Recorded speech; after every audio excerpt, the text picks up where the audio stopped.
Your relationship with money matters.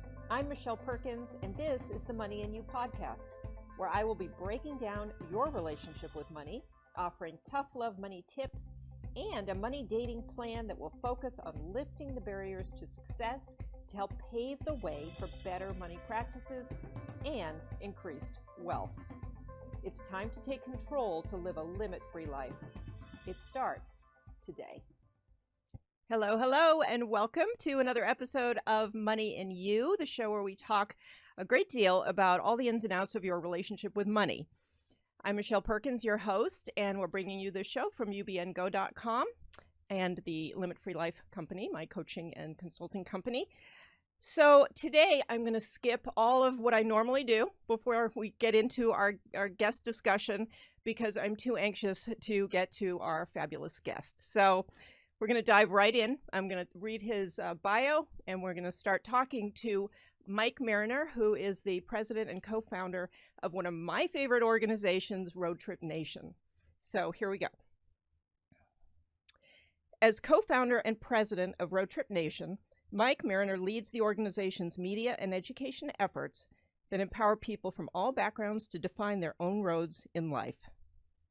For over 15 years, Mike has developed a range of media and education partnerships that distribute Roadtrip Nation content to over 60 million households, 14 million students, and over 12,000 schools each year. Roadtrip Nation has been awarded the Excellence in Programming Award by American Public Television, 2 Telly Awards, and won the 2019 Lone Star Regional Emmy Award for the film Room to Grow. Mike has co-authored all 4 Roadtrip Nation books, including Roadmap, printed by Chronicle Books, which hit the New York Times bestseller list in 2018. Mike is also an Ashoka Fellow, a network of leading social entrepreneurs, and has been featured in prominent news outlets, including the NBC Today Show, CBS Early Show, BBC News, Outside, Fast Company, Forbes, Esquire, USA Today, and many others. He graduated from Pepperdine University with a double major in biology and sports medicine, and attended the Harvard Business School Social Enterprise Program in 2012. Welcome, Mike. Thanks. Excited to be here. I'm super excited to have you here. I discovered Roadtrip Nation when my son brought home a whole pile of material in 12th grade from his college counselor, and his college counselor had wanted him to read it. He wasn't about to read any of it, and so I did. And I discovered Roadtrip Nation, and I immediately started watching the documentaries, and frankly, just fell in love. It was like, if I could have done this, I would have done it. It was such a fabulous, fabulous idea. So can you tell us just a little bit about what it is and how I'm fascinated actually by your story, because you did get a degree in biology and sports medicine, and here you are today. So maybe you can share with us how that happened. Yeah, it's been a wild journey. Not linear, that's for sure. And I'm sure a lot of the stuff that you talk about too, definitely applied in my own personal journey. And yeah, Roadtrip Nation has gone through so many different chapters. Today it's a national organization that's really one part media company, one part education company. To the media side of our work, we launch road trips every year. We have a fleet of 7 motorhomes that hit the road all across America to interview people in different careers and learn how they got to where they are today. All the content and the video content from those road trips is distributed in all the different places where media is found. We have an annual documentary series on PBS. We have content on YouTube Learning. We have content on our website, roadtripnation.com, books, all that stuff that all serves to empower people to define their own roads in life. And then we have a number of partnerships with schools, campuses, guidance counselors, big education nonprofits like the College Board, Navient, Avid, and many others, whereby we embed our content into these third-party educational platforms to make sure that, wherever students can get content that helps them think about their futures, that they have something that's authentic and rich and something a little bit more human-centered than a lot of the traditional career guidance content that's out there. So that's the education side of what we do. So yeah, and it's fabulous. I mean, it's so educational, but it's also so inspiring to me and empowering. I mean, you listen to it, I've been listening to the book on Audible, I listen to the podcasts, I watch the documentaries, and you just come away every time inspired with new ideas, new hope. It's so fabulous that way, because so much career advice, in my opinion, especially looking back, through my life, it might have been a little worse back when I was graduating, but still not great. It's fairly negative, I think, overall, and does try to scare you into a career choice in a lot of cases. And yours does the exact opposite, which I love. Yeah, the world is so different now. There's so many more opportunities that people can take when they think about their futures. And I remember we interviewed Sir Ken Robinson on a road trip many years back in the early days of Roadtrip Nation. He's the big education thought leader. And he said, I'll never forget, he said, Mike, the world of education is kind of like the world of television. When I grew up in England, there were 4 TV channels you could watch for TV. It was, and even, it used to be that way in America too. Fox, NBC, ABC, NBC, whatever. But he said, now we have cable and we have the internet, and there are tens of thousands and hundreds of thousands. And he said the same is true with career pathways. There used to be a very limited number of career pathways you could take for your future. The mailman, postman, firefighter, and all of those are still really, really important careers. People are passionate about those careers and and we need those careers. And in addition to that, the world's exploded with different things you can do with your future. But a lot of the traditional career guidance tools and programs, especially in schools, are still operating as if it's a 1950s style career landscape. And it's just not. There's not the 14 career pathways anymore. There's 1,400. And so we're trying to change the mindset in terms of how young people, and not just young people. I mean, now the average Gen Z will have 12 different careers.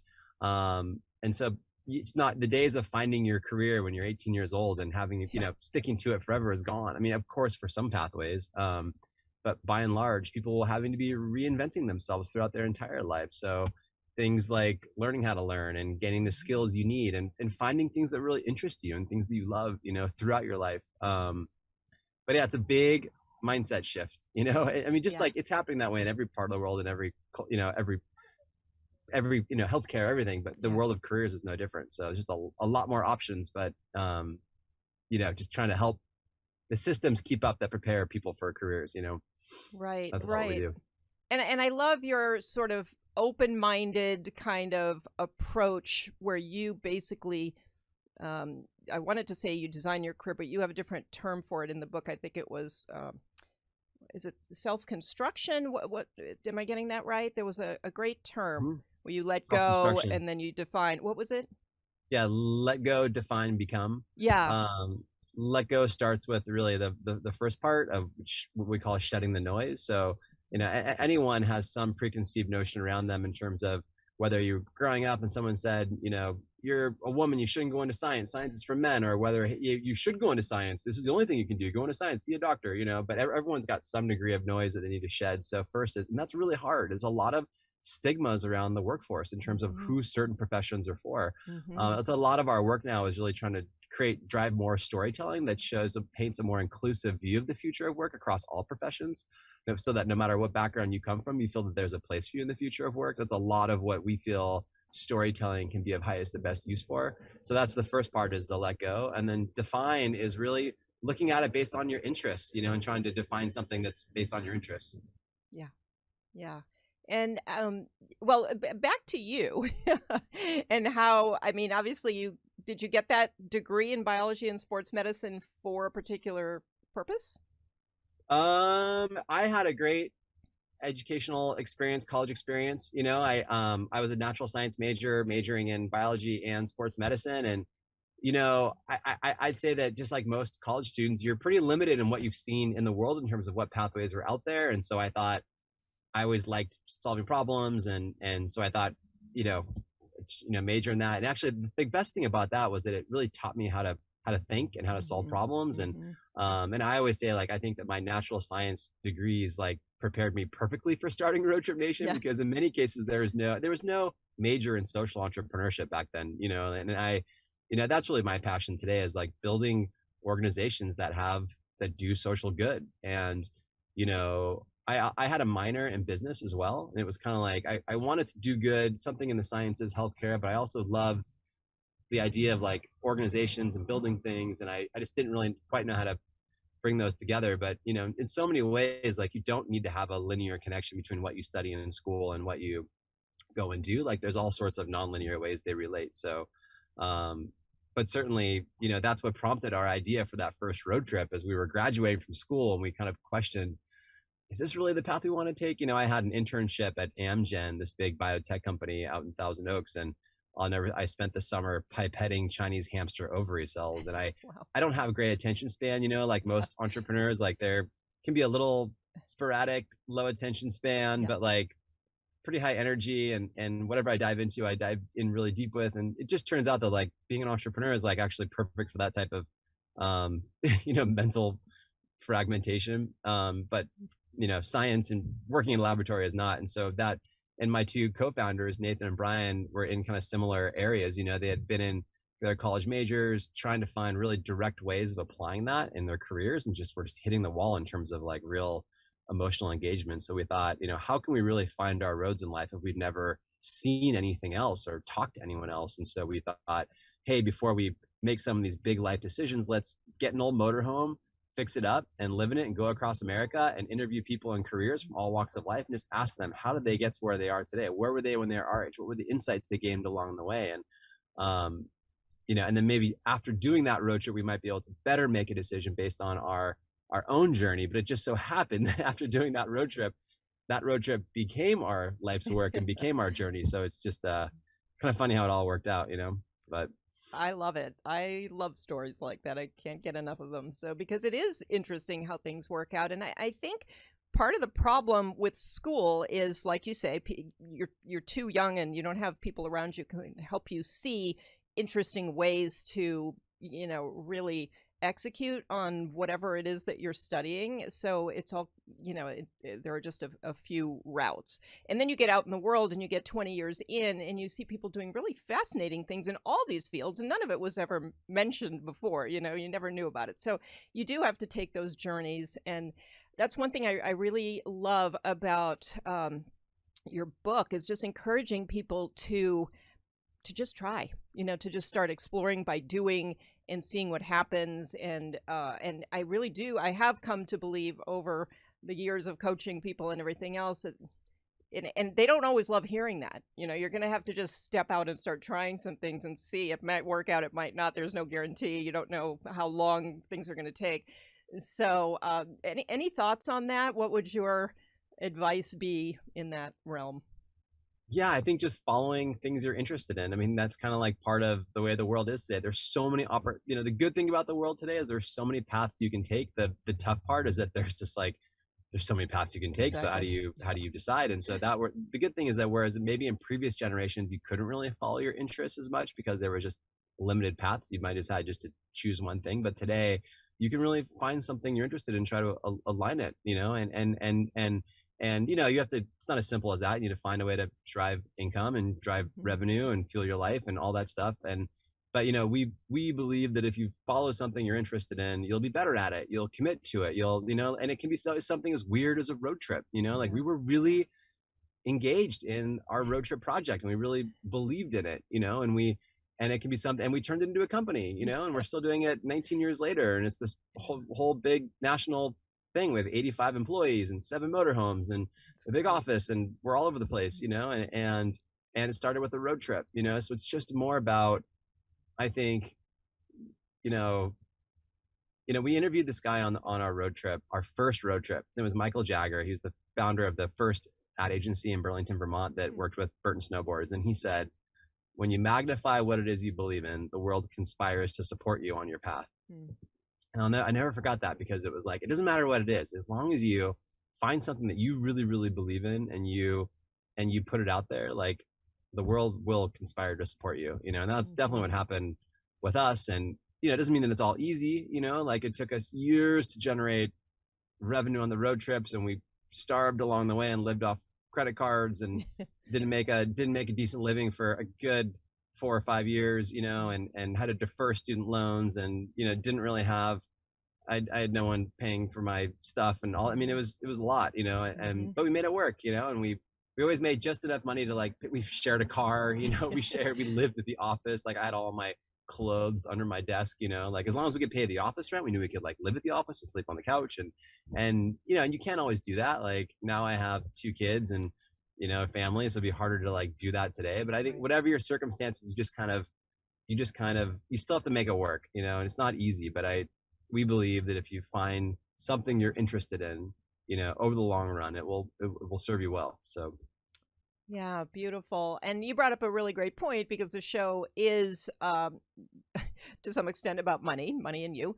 And so there's always this money component. And obviously what you do for a living, and how you spend your time and all of that.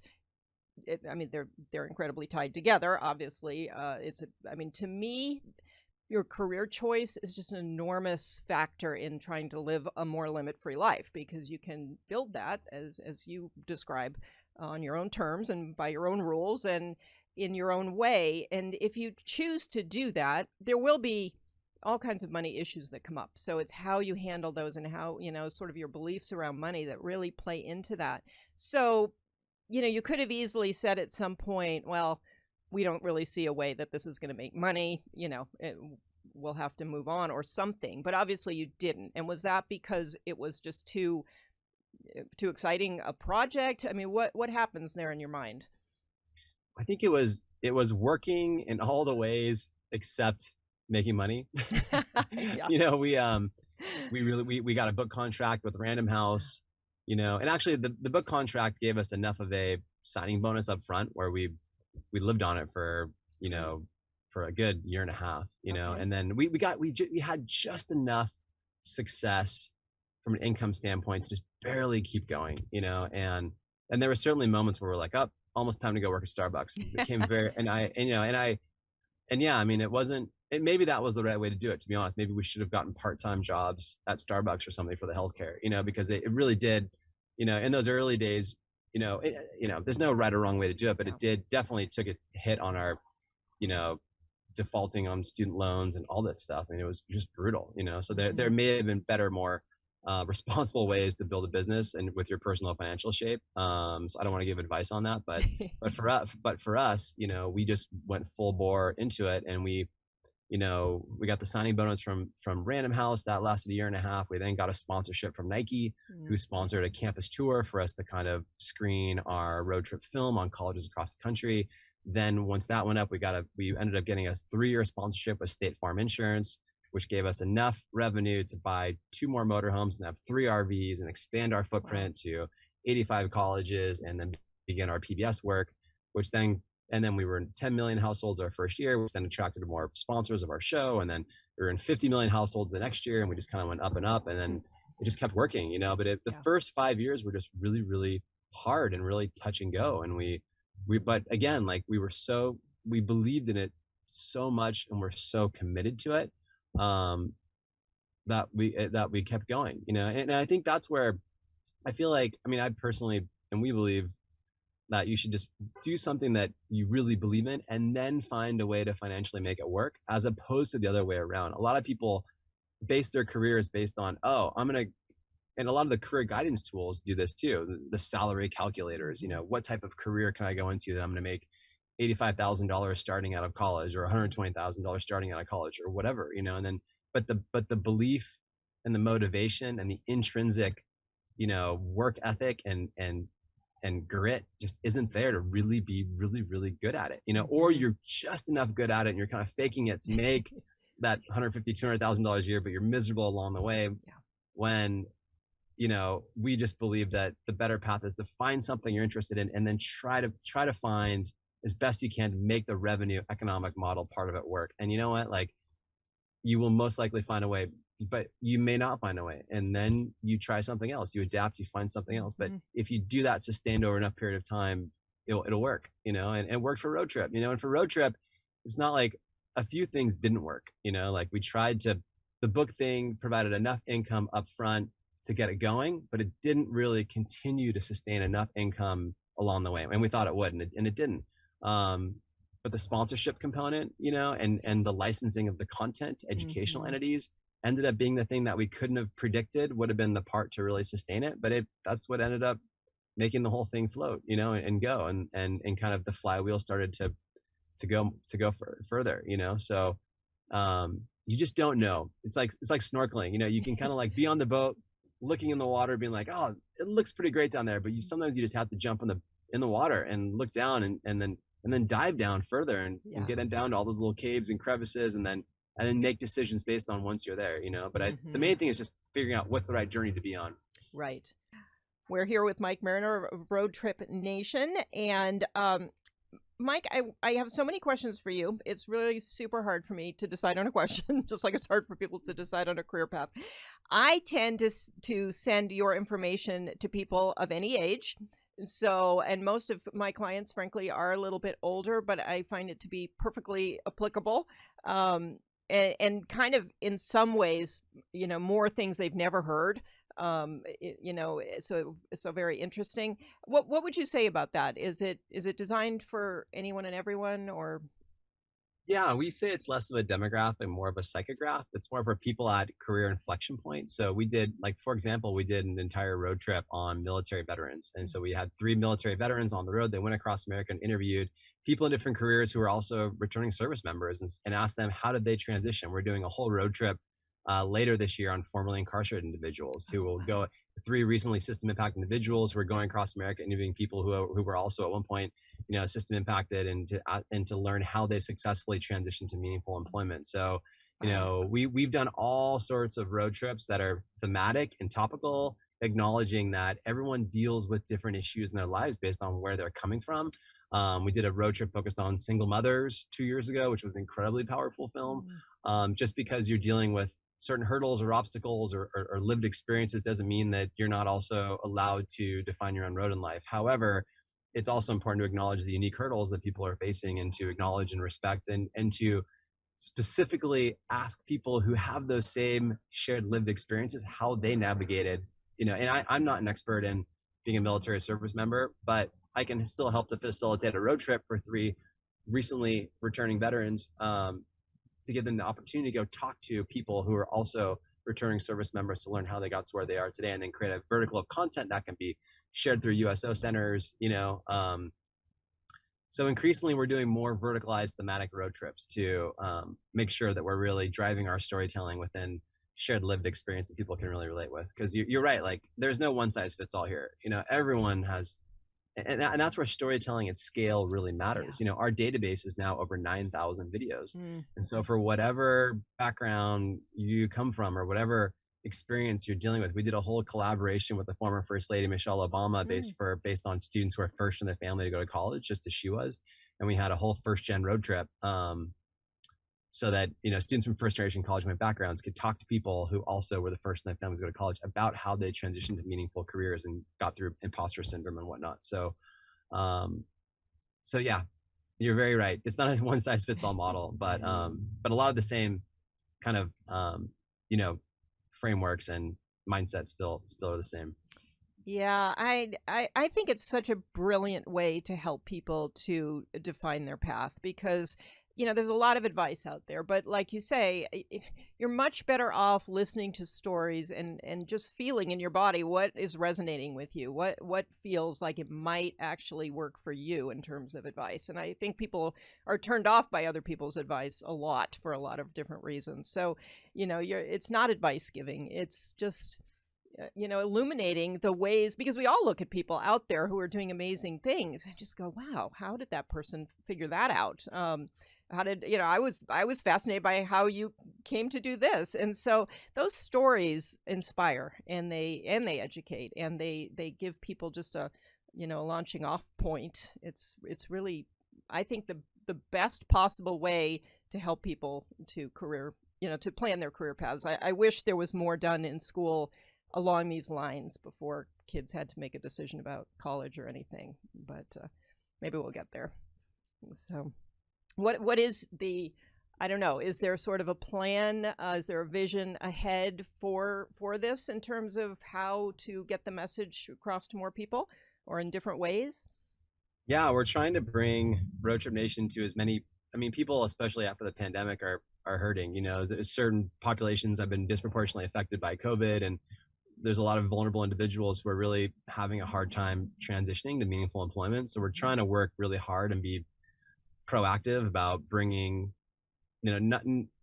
bringing these tools and programs and stories to people who need it the most, especially right now. So we're increasingly working with a lot of local, regional, county workforce investment boards who Nice. really target special populations. And we're producing more content on the front end to make sure that we're reflecting those same issues that a lot of those youth that are in those vulnerable transition points. So we did an opportunity youth road trip last year for students who are either out of school or out of work and who come from really, really tough backgrounds. We're doing a road trip focused on Native American youth this year as well. So that Nice. we're gonna have 3 Native American youth living in the RV going across America, interviewing Native American individuals all across the country who successfully transition to meaningful career paths. And so we'll have a whole vertical of content for Native youth that work in these county workforce investment boards, the formerly incarcerated road trip. So we're really leaning into that right now, is trying to acknowledging that you can't have a one size fits all storytelling model.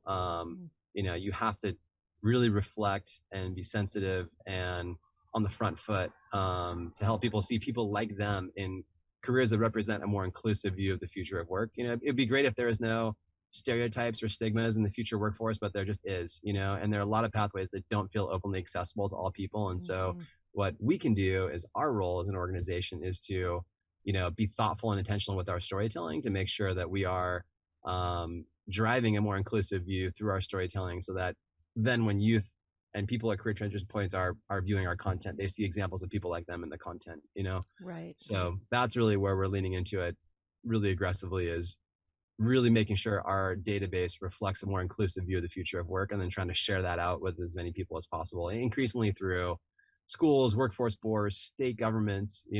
People are really understanding that the workforce, career guidance landscape needs a refresh. People kind of get it. I think that COVID and the pandemic was like, oh, that's right. Like everything's virtual, and it's not just about downloadable PDFs. Like it has to be dynamic, engaging, video-based, media-based, story-based, to your point.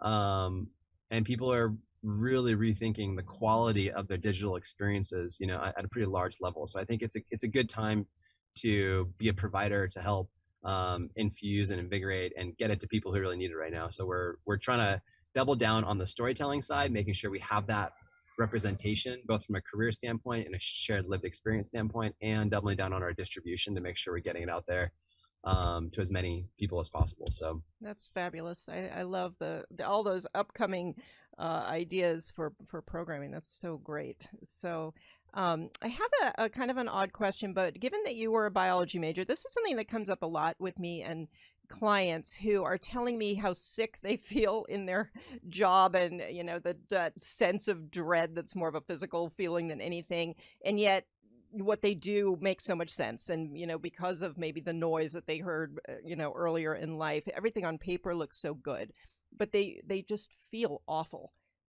And so I always kind of try to try to inform them that those feelings are meaningful. Like, if you feel sick every day that you go to work, there's probably a reason to think about changing jobs, no matter how great the job is. Do you have any thoughts on that, just given your understanding of that? Yeah, I mean, I have a science background, but I think the one thing I learned in studying science for so many years is that there's so much that scientists don't know. It's like the deeper you get into science, the more you realize, like, oh man, everyone's kind of guessing here. And I personally believe that the science of just like, I don't know, just reflecting I mean, we know that like high stress environments, cortisol gets secreted into your bloodstream. Cortisol is like the fight or flight thing. It's, it makes your bloodstream, more acidic, less basic. It just you eat your body away. There's all these autoimmune diseases popping up all over the place. Like people's work and the degree to which people hate their work is literally, is it worth your life and your health? Yeah. And, you have to find a way to provide for your family, and that's a very real thing. And there are different ways to do it. And it's complicated, it takes putting puzzle pieces together. Different people have different people they're responsible for. Like if I was to start a company today, I'd have to do it much more carefully, because I have 2 little kids.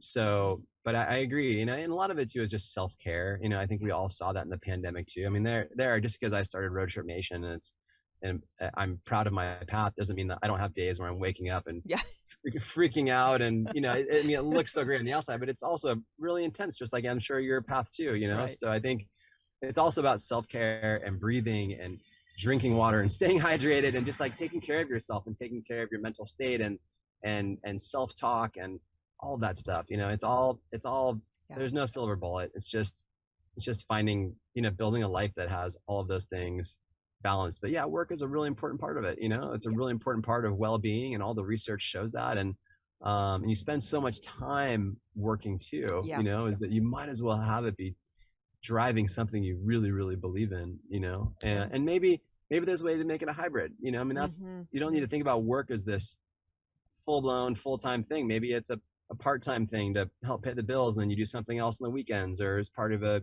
charity side to like, there's ways of piecing it. There is no 100% perfect path where you're full on bliss mode. Maybe there is. I don't know if there is, but even myself, like I'm really proud of my path. It's my life's work and it's super stressful, and so I still need to work on self-care and breathing and all that. But at the end of the day, I feel really good. I sleep really good at night. I know what I'm doing is making a difference in the world, and but it's still intense, so it's just a little bit of everything, I guess.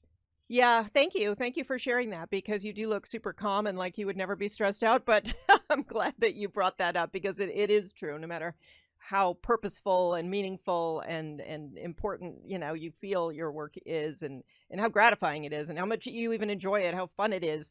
I mean, there's all sides to everything. So no point in pretending there's not. But you definitely know, I think, when you're on a path that feels like there's enough purpose and there's enough of a good reason to be doing it, and it's working for you. I guess what I was getting at too is just, there's this balance between kind of the rational, practical side of things, and then, how you feel. And so, sometimes people just want to have more fun at work, and I feel like that's okay. That's not a strange request, really, from your work. So I think it's and I love everything that the book talks about, because it's really my feeling too, that it's about knowing who you are and what you want. And those questions they seem like they should be so simple, and they're so complicated.